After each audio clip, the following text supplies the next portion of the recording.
Welcome to episode 42, I believe, Down the Rabbit Hole. If you're new here, hit that like button, ring that bell for notifications, and also please subscribe. Help a girl out. We have talked about some crazy stuff on this podcast. I'm not kidding you. If you're a loyal listener, thank you, and I have a surprise. If I get 100 subscribers, I will give a giveaway to one random subscriber of a free t-shirt from my merch shop, which you can go check out if you would like. Um, but anyway, today we're going to be talking about the Eerie town of Dudleytown. I had to say it like that. But there is an Eerie town in Connecticut that locals refer to as a dark vortex, and rumor has it that if any visitor steals any artifact from the area, they will have a horrible curse put on them forever. Now, moreover, visitors have reported seeing herbs of light, wolfish black shadows, and hearing disembodied voices. The topper of a mysterious group is called himself the Dark Forest Association, and it regularly patrols the grounds. So, what is this Dudley town? Well, it's an abandoned settlement located in the valley, located in the Dark Entry Forest in northwestern Connecticut in the U.S. It is best known today as a ghost town, and due to vandalism and trespassing, passers decide it's not open to the public.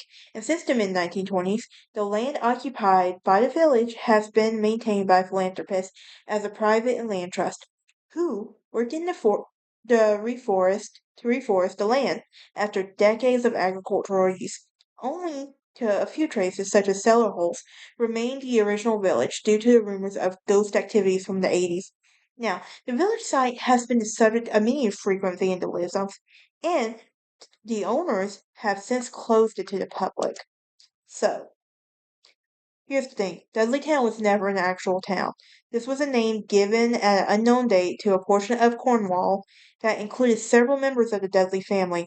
And this area became known as Dudleytown and settled around the early 1740s by Tom and Griffiths. It was followed by Gideon Dudley and by 1750, Barzilla Dudley and Abiel Dudley.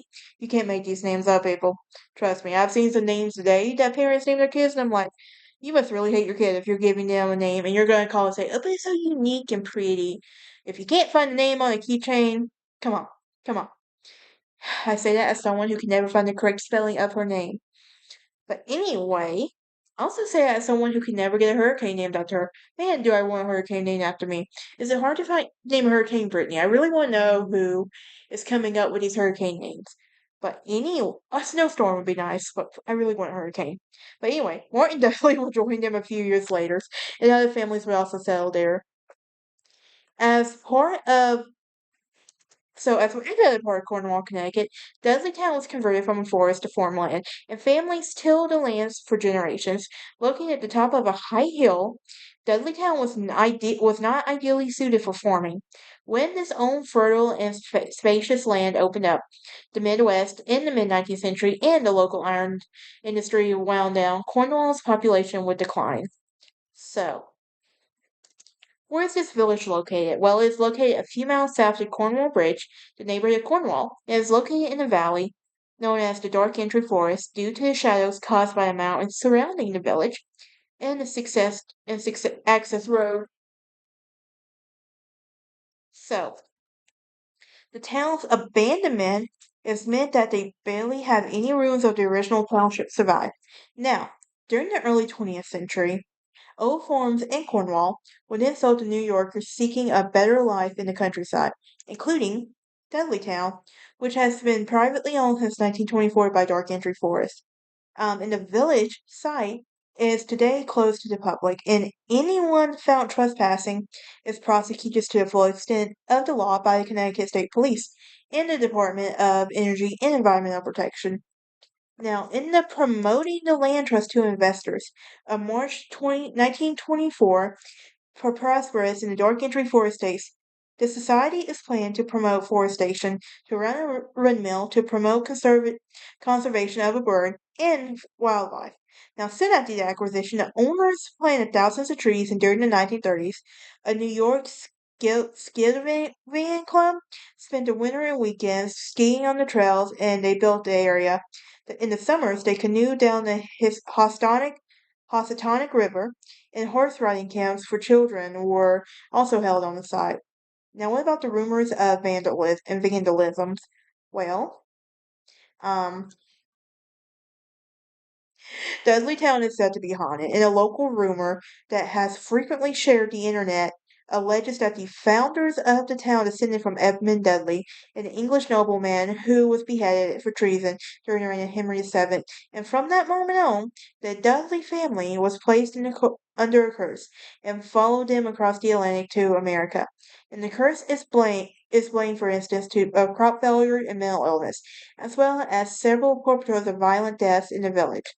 So, local historians have no genealogical link between the Dudley family of Cornwall and the English nobleman, and noted that many other factual inconsistencies in the rumors. Now, records have also shown that the land was originally occupied by the Mohawk Nation as sacred ground, and the village decline has instead been attributed to distance from the clean drinking water and the unsuitable soil for cultivation. Now, one confirmed case of suicide in a village resident took his life in New York State rather than within Cornwall. Now, since the 90s, Cornwall has responded to numerous cases of vandalism. In 1993, it was interviewed by Playboy actor Dan Aykroyd, referred to Dudleytown as the most haunted place on earth. In the same interview, he mistakenly stated that Dudleytown was in Massachusetts. Now, in 1999, the Blair Witch Project was a haunted forest, prompted increased the interest in the allegedly haunted village, and it is legally off limits, and it has increased the frequency of such incidents, and the owners of Dudleytown property have closed it to the public. But that is an eerie Dudleytown. Do you believe this town is haunted? If you could legally go, would you? But that is it. I will see y'all next time. I do join me as we next episode we talk about Nakama Hill. Then we'll talk about the petrified forest, and then we'll talk about blood money for Sadie Baker, and then the Denver State Mental Hospital. And I have a couple more episodes lined up to get us through episode 48. And then we'll jump back to my Dark Academia Queen podcast to get us caught up with 12 more episodes of that. Alright, I'll see y'all next time.